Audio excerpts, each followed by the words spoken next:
आज डेटा से देखते हैं PPFAS फ्लेक्सी कैप फंड ने निफ्टी 50 को कैसे पीछे छोड़ा, कितना रिस्क लिया और क्या ये आपके पोर्टफोलियो में फिट करता है।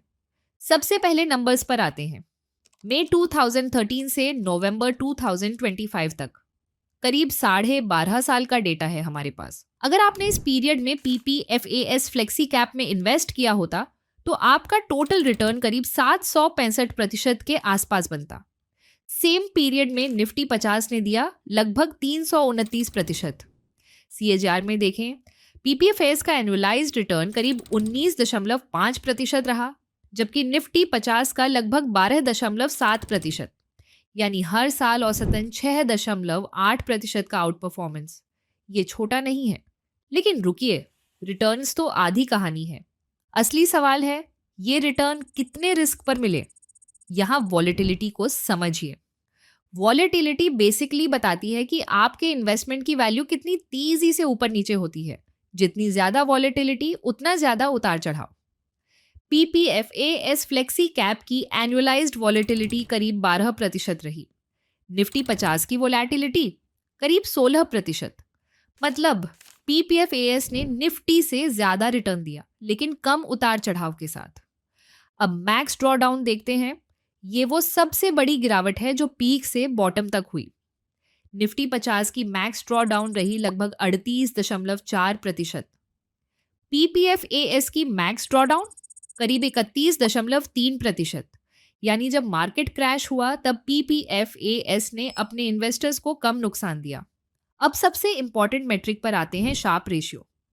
शार्प रेशियो बताता है कि हर यूनिट रिस्क के बदले आपको कितना एक्स्ट्रा रिटर्न मिला। जितना ऊंचा शार्प उतना बेहतर माना जाता है। PPFAS का शार्प रेशियो करीब 0.93 रहा। निफ्टी 50 का शार्प रेशियो सिर्फ 0.27। 3 गुना से भी ज्यादा का फर्क है। सीधी बात, PPFAS ने हर यूनिट रिस्क पर निफ्टी से 3 गुना ज्यादा रिटर्न डिलीवर किया। अब बीटा और अल्फा की बात करते हैं। बेटा बताता है कि मार्केट के मुकाबले फंड कितना सेंसिटिव है। PPFAS का बीटा निफ्टी 50 के अगेंस्ट करीब 0.56 रहा। इसका मतलब जब निफ्टी 1% हिलता है तब PPFAS औसतन सिर्फ 0.56% हिलता है। कम ड्रामा, कम झटके। अब अल्फा देखते हैं। ये वो एक्स्ट्रा रिटर्न है जो बेंचमार्क से ऊपर मिला रिस्क एडजस्ट करने के बाद। PPFAS का एनुअलाइज्ड अल्फा करीब 7.4% रहा।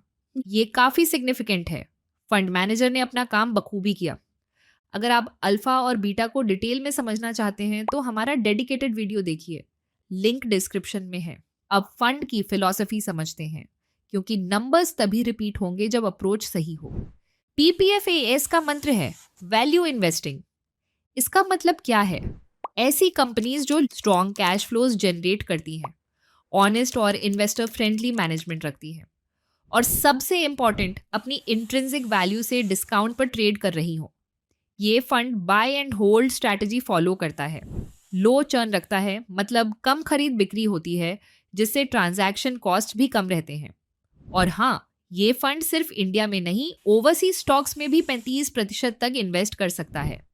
अल्फाबेट, मेटा जैसी कंपनीज इसके पोर्टफोलियो में रही हैं। नवंबर 2025 की यूनिट होल्डर्स मीट में CIO राजीव ठक्कर ने साफ साफ कहा 15 से 18% वार्षिक इक्विटी रिटर्न अब हिस्ट्री है। इन्फ्लेशन कम है तो रिटर्न्स भी कम होंगे, और ये अच्छी बात है। उनका मैसेज था रियलिस्टिक एक्सपेक्टेशंस रखो, 10 से 12% रिटर्न्स एक्सपेक्ट करो, 20% नहीं। तो ये फंड किसके लिए है? पहला, जिनका होराइजन मिनिमम 5 साल का है। फंड खुद अपने SID में लिखता है कि 5 साल से कम के लिए ये सूटेबल नहीं है। दूसरा, जो लो वॉलेटिलिटी और डाउनसाइड प्रोटेक्शन पसंद करते हैं। तीसरा, जो वैल्यू इन्वेस्टिंग फिलॉसफी में बिलीव करते हैं। और हाँ, एग्जिट लोड स्ट्रक्चर थोड़ा स्ट्रिक्ट है। 2% लगता है अगर 1 साल के अंदर निकाला, 1% लगता है अगर 1 से 2 साल में निकाला। 2 साल के बाद कोई एग्जिट लोड नहीं लगता। ये स्ट्रक्चर भी लंबी अवधि के निवेशकों को ही आकर्षित करने के लिए बनाया गया है। म्यूचुअल फंड्स, PMS या AIFs में इन्वेस्टमेंट करना चाहते हैं? नीचे दिए गए WhatsApp QR कोड को स्कैन करें या दिए गए नंबर पर कॉल करें। एक शॉर्ट कॉल में हम आपकी रिस्क प्रोफाइल और फाइनेंशियल गोल समझकर सुटेबल इन्वेस्टमेंट ऑप्शंस की जानकारी देंगे। अकाउंट ओपनिंग से कंप्लीट पेपर वर्क तक पूरा प्रोसेस हैसल फ्री। हर स्टेप को पूरा करवाना हमारी जिम्मेदारी है। अगर आपको ये वीडियो पसंद आया तो लाइक और सब्सक्राइब बटन दबाएं। वीडियो को अपने दोस्तों के साथ शेयर करें और देखते रहें इन्वेस्ट माई पैसा।